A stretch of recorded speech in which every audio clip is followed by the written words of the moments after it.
La presidenta Dina Boluarte anuncia la presentación de denuncias constitucionales contra la fiscal de la Nación, Delia Espinosa. Mientras tanto, en el Congreso ya se aprobó interpelar al ministro de Energía y Minas por este tema del reinfo hereditario. Vamos a conversar al respecto aquí en Prueba de Fuego. Soy Jorge Rodríguez, me acompaña Ilich López, parlamentario de Acción Popular. Bienvenido, RPP, congresista López. ¿Cómo está, Jorge? Buenas noches. Un saludo a la audiencia y gracias por la oportunidad. Dispuesto siempre a la interpelación que ustedes, los periodistas, nos puedan hacer. Muchísimas gracias. Ya que hablamos de interpelación, se aprobó interpelar precisamente al ministro de Energía y Minas, Jorge Montero. Desde Acción Popular, ¿qué posición tienen sobre el titular de este sector?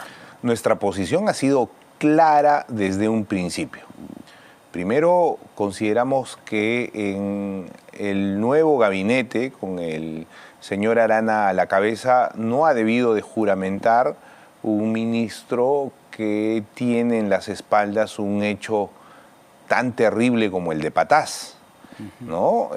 Y más allá de las responsabilidades penales que esto supone, lo que debemos enfocar es la gestión, la falta de liderazgo del ministro de Energía y Minas en tener una posición y acciones claras y concretas frente a la minería en el Perú. Patás, en la región Libertad, tiene inclusive un yacimiento de oro, un batolito de oro. Un batolito es una roca gigantesca de oro. La onza está llegando a costar $3.420, histórico en el mundo, pero solo se explota de las concesiones el 3% del territorio. Y imaginemos si se explotara ya no el 100%, el 50% nomás, tendríamos muchos ingresos. Y una gran parte de esa explotación se da por la minería informal y por la minería artesanal. Ahí el problema del gobierno, que no sabe liderar cómo junto a los actores pueden plantear una política clara de explotación minera en favor de los peruanos. El ministro Jorge Montero asistió al Congreso de la República y defendió esto de la transferencia de la titularidad de la concesión. En pocas palabras, el reinfo hereditario. ¿Qué le pareció a usted? Defendió, pero al día siguiente sacó una declaración cuando anunciamos la interpelación que iba a modificar su reglamento. Entonces no tiene la fortaleza de poder argumentar su posición frente a este caso de la interpelación. En ese caso que venga, va a tener que venir porque la moción tiene más de 33 votos. Sí. Más de 33 firmas y consideramos que las bancadas se están sumando a esta interpelación. Ahora, el tema un poco de fondo, el reinfo hereditario, el mismo reinfo, son pequeñas píldoras que tratan de bajar la fiebre del momento. Congresista, pero que hay responsabilidad también del Congreso, ¿eh? En el Congreso ustedes como parlamentarios aprobaron la prolongación, del reinfo. Pero por supuesto que hay responsabilidad del Congreso. Okay. Yo advertí ese tema. Yo considero y consideré que no se debió dar el reinfo y en ese sentido voté también. Sin embargo, asumo la responsabilidad de mi institución, ¿no? A pesar de que voté en contra, asumo la responsabilidad y asumiendo esa responsabilidad de mi institución, tenemos que corregir. Es por eso que Acción Popular presentó inmediatamente un proyecto de ley para que ya no puedan existir más reinfo. Y eso es algo claro y concreto. Se abstuvieron en la Junta de Portavoces varias bancadas, Fuerza Popular, Alianza para el Progreso, Podemos Perú, ¿no? Podemos Perú que tiene varios ya afiliados relacionados con la minería ilegal. Entonces, yendo al tema de fondo, volvemos a la falta de liderazgo que caracteriza a la presidenta de la República, caracteriza esa falta de liderazgo, pero eso nos damos cuenta que irradia a sus ministros, en este caso al ministro de Energía y Minas, que tiene una pésima y desastrosa gestión. Y eso sin contar con las otras preguntas que se le está haciendo sobre, por ejemplo, el tema de electrificación rural. Han encargado por algunos días a determinados funcionarios y en esos días, oh casualidad, se le otorga grandes contratos a empresas. Y luego que se le otorgan grandes contratos, se saca a los funcionarios. Eso va a tener que responder en el Pleno del Congreso el ministro, entre otros temas. Para usted es desastrosa la gestión de Jorge Montero, ¿correcto? Mire, ¿debería ser censurado entonces? Porque primero la interpelación se podría ir a una censura. En el gobierno del presidente Belaúnde, un ministro que en su gestión hubo un muerto, al día siguiente estaba presentando su carta de renuncia. Considero que este tema de la minería no ha sido abordado adecuadamente. Yo creo firmemente que el ministro tiene una inadecuada gestión. Y no hablamos de otros temas de energía como el gas, el tema de Petroperú, por ejemplo. No lo estamos diciendo.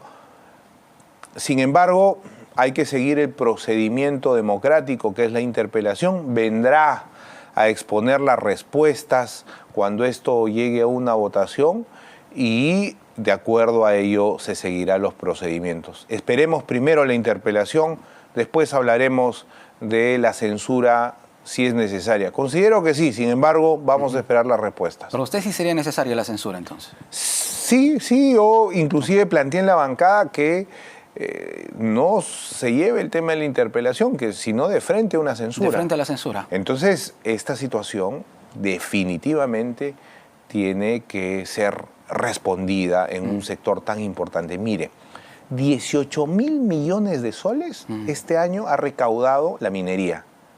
16% más que el año anterior. Sí. El año anterior, 16.000 millones, 600 y tantos mil millones más. Entonces, solo con el 3% de área de explotación. Las mineras formales presentan solicitudes para explotar otros frentes, otras áreas, 2, 3, 4, 5 años en darle esas solicitudes. ¿Qué tienen que hacer? Negociar con los medianos, pequeños, informales para que exploten, porque ellos mismos les venden a los formales y eso pasa a ser declarado. Pero mire, estamos viviendo en medio de la informalidad, pudiendo el gobierno tener una política clara de desarrollo minero en el país que no se tiene. Y eso sin contar que Patás es literalmente una ciudad que está sentada en una suerte de banco de oro. Por supuesto. Y la carretera para llegar de Trujillo a Patás es literalmente un desastre. Uno puede hacer 16 horas arriesgando su vida. Y bueno, nadie dice nada, ¿no? Y no solo eso, mire, en la Comisión de Economía, comisión que yo presido, hemos aprobado un dictamen sobre la fiscalización de los insumos. Hay críticas por qué se mete economía en esto. Es que se debe meter porque la rectoría de esa fiscalización la tiene, de acuerdo al dictamen de la ley que hemos aprobado, la SUNAT. La SUNAT tiene que saber esos insumos químicos desde su origen, si es fabricado en el Perú, o desde su importación, así como la posibilidad de que eso se etiquete bien y que la SUNAT pueda fiscalizar en todo momento. Para eso hay recursos, porque en todas las carreteras está la SUNAT. Entonces no le va a irrogar mayor gasto, pero sí vamos a hacer control adecuado de los insumos en contra de la minería ilegal. Ahora pasan por las narices de las autoridades los frascos, los bidones, todo lo que se utiliza para la minería ilegal. ¿Y por qué no actúan? Porque no tienen marco normativo. Acción Popular en la Presidencia de Economía está aprobando eso. Y es más, esta noche se debe estar aprobando la ley respecto a ese control de insumos contra la minería ilegal. Ok, hablemos de otro tema que tiene que ver con el Congreso también, congresista López, la inmunidad parlamentaria. ¿Por qué en este momento se le ocurre al Congreso tocar el tema de la inmunidad parlamentaria considerando la bajísima aprobación que tiene ante la ciudadanía? No lo sé porque en este momento. Sin embargo, yo tengo una posición clara. Pero es inoportuno para empezar. siempre va a ser inoportuno cuando se critica a alguna institución, en este caso al Congreso es criticado, va a ser toda la vida inoportuno. Va a ser inoportuno el primer día de gestión y va a ser inoportuno el último Pero si día. a lo mejor las cosas sería distinta la situación, congresista. Bueno, si se da media gestión también sería inoportuno, don Jorge. Pero más allá de ello, yo le voy a comentar un caso en el que debe haber inmunidad. Dos casos. Por favor. Yo fiscalicé a la empresa Electrocentro, empresa estatal, donde por más de 10 millones de soles se compraron transformadores que hasta el día de hoy están botados en los almacenes. 10 millones de soles. Hicimos una verificación, llevamos a la Contraloría y una serie de cosas. Se le ocurre al gerente denunciar al congresista Illich López porque ha hablado mal de la empresa y lo denuncia para que le indemnice por 1 millón de soles. O sea, yo ahora, después de fiscalizar, tengo que afrontar un juicio para pagarle 1 millón de soles a una empresa que ha cometido estos actos reñidos contra la misma empresa porque han gastado su dinero. Y no solo eso, hemos descubierto ahí, por ejemplo, que se habían traído una jefa de logística a otra empresa con factura, o sea, todo un desastre. A empresas, una de la hermana y otra del hijo, todas estas empresas por más de 300, 400, 500 millones de soles en contrato durante los últimos 10 años. Okay. Entonces, ¿qué pasó? Denunciaron al congresista Illich López ante el Poder Judicial. ¿Por qué? Por fiscalizar. Entonces, ¿qué considero en estos casos, por ejemplo? Otro pequeñito. Hemos fiscalizado un desastroso parque en la Selva Central, en la provincia de Satipo. 2 días de uso de los señores, los parques rajándose, el cemento rajándose, los tubos delgados, una desgracia. Bueno, pero eso es parte de la labor de un congresista. Sí, pero ¿qué pasa? Las autoridades fiscalizadas van con la denuncia como para amedrentar al fiscalizador a que no haga esto. Entonces, ¿a dónde quiero llegar? Yo considero que la inmunidad debe servir estrictamente para proteger estos procesos de fiscalización. Para temas de fiscalización. Fiscalización expresamente. Claro, pero no para proteger a los mochasueldos. De ninguna manera. Por favor, a los abusadores sexuales, que las tenemos también en el Congreso, lamentablemente. De ninguna manera. Esos son delitos comunes fuera de la gestión que no deben tener inmunidad parlamentaria. En ese sentido, yo considero, bajo los argumentos que he esgrimido esta noche, que la posición de debatir una inmunidad debe ir en el sentido eminentemente fiscalizador, como lo ha planteado la bancada de Acción Popular a través de este proyecto de ley que es del congresista Wilson Soto, que consideramos debe ser valorado en ese extremo. Y básicamente en todo lo que vaya en ese norte, para que haya una buena fiscalización y tampoco para que venga algún fiscal que no le cae bien el Congreso y estar denunciando por denunciar, generando un problema.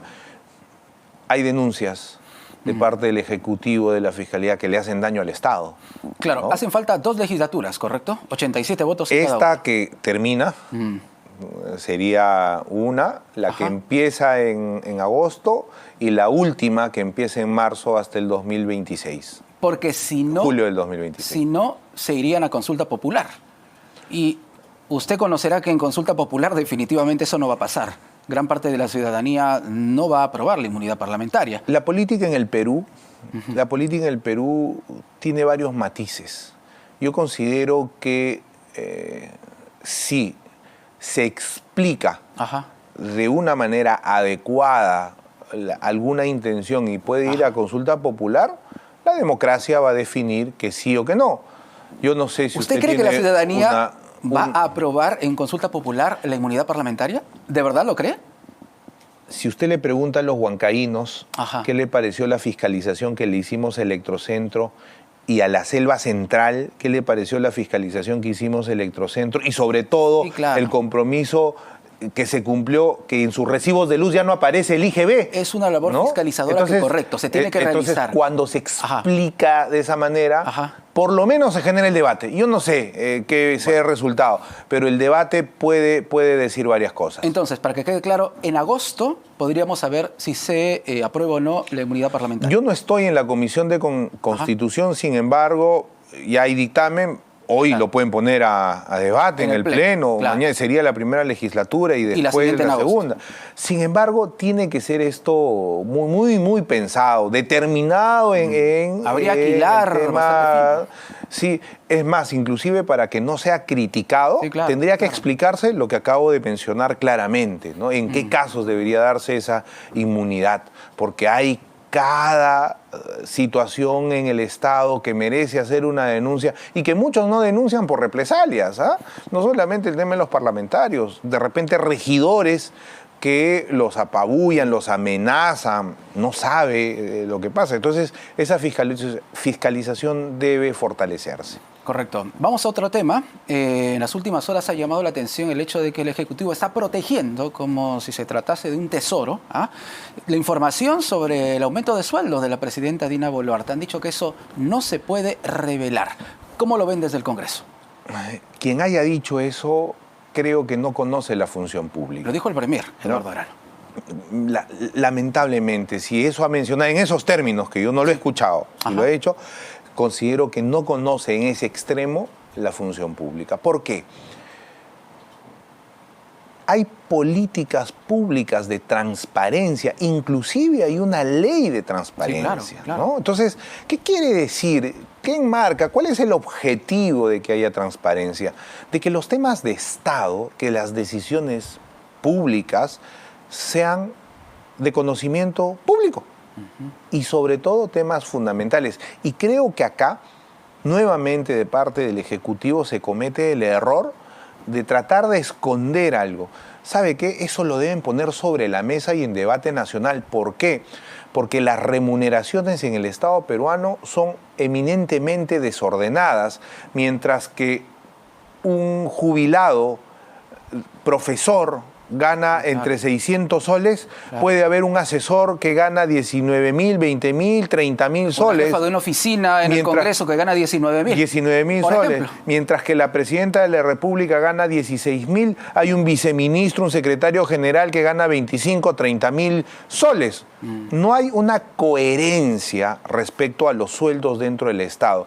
¿Qué debe plantearse? Y acá creo yo que el tema, por ejemplo, de del servicio público, no ha rendido los frutos que en un determinado momento se ha tratado de implantar. Lo que se necesita es tener una remuneración meritocrática. Lógicamente, el profesional que se ha esforzado, que ha estudiado una maestría, un doctorado, ha hecho su pasantía en el extranjero, ha hecho miles de cosas y tiene experiencia, es necesario que ocupe los cargos para que lo que se llama estrictamente la burocracia, lo que mencionaba Weber respecto al tema de la democracia, que son los defensores del Estado, puedan ser los más capacitados y puedan ser los mejores remunerados, para que la carrera estatal sea un aliciente. Muchos buenos profesionales no se meten a la carrera pública. ¿Por qué? Porque terminan denunciados. El otro día estuvimos en una conferencia en una universidad, conversaba yo con algunos profesionales en el ámbito económico y me decían los profesionales, congresista, yo no vuelvo al Estado porque mi familia no quiere que vuelva al Estado. Vuelvo al Estado en un cargo alto y termino denunciado. Prefiero mi tranquilidad. ¿Sucede con muchos jóvenes también? Y sucede con muchos jóvenes. Entonces, para que eso no suceda, debe plantearse un procedimiento meritocrático respecto a las remuneraciones. Para empezar, para el ingreso, incluido el de la presidenta o el presidente de la República. Más allá que sea Dina Boluarte en estos momentos la presidenta, o el premier o el congresista Ilis López, presidente de la Comisión de Economía. ¿Qué es lo que se tiene que dar? Un procedimiento meritocrático de acuerdo a esa función. Y no solo eso, se habla mucho en gestión pública de el presupuesto por resultados, por decir. También tiene que darse bonos por resultados. Imagínese usted un profesional que, por ejemplo, en la planificación de un país implemente unas medidas adecuadas y vaya cerrando brechas. Claro. ¿Se merece un bono? Sí, pero por resultados. Entonces debe haber una política de remuneraciones clara, con incentivos por resultados, para atraer a los mejores profesionales y no sea a dedo que se tenga que elegir esto. Que también puede ser un tema de confianza, pero respetando los parámetros, sobre todo técnicos. ¿Hay gente de confianza que se puede nombrar? Sí. Pero esa gente tiene que tener una experiencia adecuada en el servicio público, sobre todo. Correcto. Y ya que hablamos de estos temas, precisamente un estudio de Arellano Consultores para RPP ha revelado que el 89% de los peruanos reconoce que no elige bien a sus autoridades porque muchas veces ni siquiera le interesa el ámbito político porque desconoce también las propuestas. Y esto es importante porque estamos a puertas de una elección y como responsabilidad ciudadana, los peruanos tenemos que informarnos mejor sobre los candidatos y sus propuestas. Lo que usted acaba de decir está reflejado. No sé si le molestará el señor que voy a aludir. Un payaso está liderando las encuestas, las últimas encuestas que ha salido. ¿Se refiere al actor cómico Carlos Álvarez? Me refiero al señor Álvarez, Carlos ¿no? Álvarez. O sea, una persona con un discurso totalmente populista, sin sustento, que quiere matar a todo el mundo. Él piensa que está en un set de chistes donde puede hacer lo que se le haga gana. Y eso no es correcto. Primero, tiene que saber qué es el Estado. Y cuáles son los componentes y por qué, por ejemplo, los altos niveles de inseguridad están relacionados con los niveles de educación. Y esa educación, ¿por qué está relacionada, por ejemplo, con la alimentación o la falta de agua? Sabemos que las personas desde el vientre materno hasta que cumplen 5 años desarrollan su cerebro, por ejemplo. Claro, y cuáles son las políticas públicas para desarrollar esas personas. Porque esas personas cuando crezcan van a tener menos oportunidades de las que se alimentaron bien. Sí. ¿Y cuál es la responsabilidad del Estado? O sea, va a agarrar su metralleta y va a matar a todos los que se porten mal. Por eso, primero, considero yo que los ciudadanos deben hacer lo que decía el filósofo Platón. El precio de desentenderse de la política es el de ser gobernado por los peores hombres. Sí, claro. Y un llamado a los padres de familia, todos en general, involúcrense en política. Involucrarse en política no necesariamente significa inscribirse en un partido y participar en elecciones. Claro, ni tampoco pelearse, ¿no? Por temas políticos. Pero hay que estar bien informado. Significa hablar. ¿Qué te pareció el debate sobre el tema de la CTS? ¿Qué te pareció el debate sobre los temas económicos? Este tema, por ejemplo, de los sueldos, si es que le quitamos la crítica expresa sobre el aumento o no de sueldo, es un tema interesante porque en el Perú no hay remuneraciones de acuerdo a la meritocracia, o porque un ministro no tiene la adecuada calidad para ejercer el cargo. Esos debates en los desayunos familiares, en los almuerzos familiares, ayudarían mucho a la población. Y estoy seguro que las personas que conocen el Estado, que tienen una posición estadística, estarían en las primeras encuestas en vez de este sector, en vez de estos representantes, que lo que nos dice que es un reflejo de lo que tenemos en nuestra población, ¿no? O sea, sí. Y eso tenemos que decirlo, atacarlo con educación, con políticas claras en distintos temas, ¿no? Muy bien. Congresista López, gracias por estar con nosotros aquí en Prueba de Fuego. Le agradezco, Jorge, y un saludo a su audiencia, y también comunicar que hemos aprobado ayer una ley histórica sobre el Foncomún. Okay. 4% se ha elevado el nivel. Se cobra 18% en todas las facturas. De eso se disgrega 16% para el IGB y 2% para el Fondo de Compensación Municipal. Se ha redistribuido 14%, ahora va al IGB, y 4% va al Foncomún, a todas las municipalidades, a las más de 1.800 municipalidades provinciales y distritales que tiene nuestro país, elevando ese presupuesto en 8.000 millones de soles, una real descentralización. Podemos entender que eso va a terminar favoreciendo a las municipalidades, por ejemplo, provinciales, distritales, centros poblados, donde van a poder por lo menos ejercer su función de municipalidades. Y este es un tema histórico. Mire, ha tenido una votación tan alta que cuando emprendimos el dictamen en septiembre, cuando yo ni bien ingresé a la Comisión de Economía, nadie daba, inclusive la votación del dictamen fue un poco ajustada. Pero ahora todas las bancadas han hecho un acto histórico en el Perú, estructural. Estructural. Y esto de acá a unos 5 o 10 años se va a notar, porque los ingresos normalmente van creciendo, sí, claro, pero le estamos quitando el centralismo de la ejecución del dinero al gobierno central y se lo estamos entregando a los distritos. ¿Qué va a pasar en poco tiempo? Poco a poco se van a ir desarrollando mejor estos distritos y provincias y no se va a aglutinar la capital. Vamos a poder desarrollar en cada lugar los pueblos y ciudades, y eso es muy importante para el país. Esperemos ese impacto positivo entonces. Muchísimas gracias. Le gracias. agradezco, Jorge. Buenas noches. Iris López, parlamentario de Acción Popular, aquí en Prueba de Fuego. Volvemos con mucho más.